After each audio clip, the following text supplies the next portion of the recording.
When the old man is most helpless, at his closest to his limits, he has a lot of strength supporting him, which can be said to be his spiritual power. One is his inner hero, the indomitable DiMaggio on the baseball field. There's also the boy who always says, "If only this young boy were here with me." Thinking of him fills him with strength. The young Santiago who wrestled with the black athlete for a day and night, the champion Santiago, and the lion inside him all support him. A gray mackerel shark has passed by. With a single word, "I," he makes a sound that can't be translated. Maybe it's just a sound, like a person making a noise when nails are driven through his hands into the wood. A group of Galano sharks attacks the old man. At this point, his harpoon has already been taken away.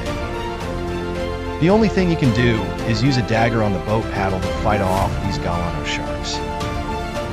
Can the old man still win? Can he still gather strength?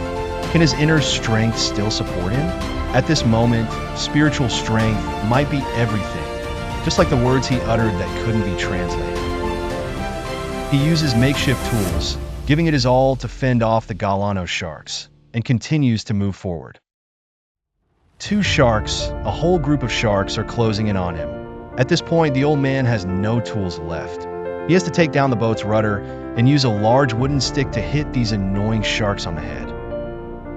Although every hit feels like striking a hard rubber, the old man keeps hitting, giving his all. He feels he's reaching his limit and on the verge of collapse, but he keeps fighting. His hands are exhausted, but he continues to strike. If he were younger, maybe he could have killed these sharks. But now he's completely drained. He's tired and worn out, and he finally realizes he's been defeated, and there's no remedy left. He goes back to the boat's stern, putting the jagged, broken end of the rudder into a crack, hoping it can still steer. The old man drapes a sack over his shoulders and lets the small boat drift along its course, sailing smoothly. He has no thoughts, no feelings. At this moment, he's detached from everything, focused solely on guiding the boat back to his home port as skillfully and wisely as he can. By this time, the great fish have been devoured bit by the shark swarm. The old man has lost. It's a magnificent defeat, like a Greek tragedy. At the end, he lowers the mast and stands up. He raises the mast again, resting it on his shoulder, and walks along the road. He has to sit down and rest 5 times before reaching his shack. Inside the shack, he leans the mast against the wall. He finds a water bottle in the dark and takes a sip. Then he lies down on the bed, pulls up the blanket over his shoulders and wraps it around his back and legs, lying face down on the newspaper, arms straight out, palms up. The old man falls asleep in a pilgrim's pose. This may also be Hemingway's metaphor. At the moment of his ultimate defeat, the old man becomes a pilgrim of fate, sleeping in a sacred place. The boy finds him again. In fact, the villagers have been looking for the old man for several days. The boy is very relieved and brings coffee with extra milk and sugar, hoping the old man can quickly regain his strength. The old man is back, and the boy is happy, but he's still crying. Outside the shack, all the fishermen and townspeople are astonished by the giant fish tied to the side of the boat, which no one has ever seen before. They measure it with a line. It's 18 feet long and over 1,000 pounds. What kind of fish is this? What did the old man go through? No one knows.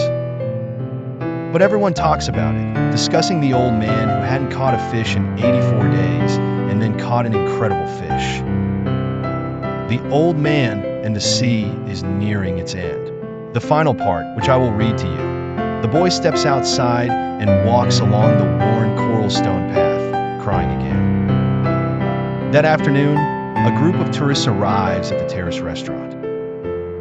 A woman looks down at the sea and sees a long white backbone among some empty beer cans and dead sailfish, with a huge tail at one end.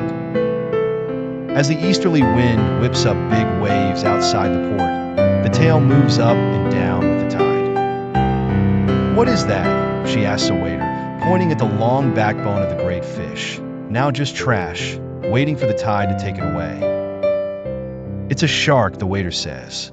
He tries to explain the situation. I didn't know sharks had such beautiful, well-shaped tails. Neither did I, her companion says.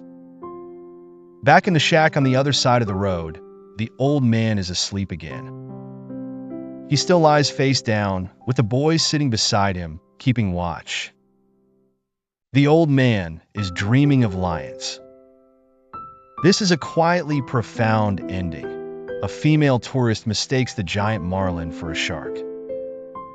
This is a huge irony of life and the reason for the old man's defeat. The sharks are the hated predators, but in the end, they are seen as beautiful remnants.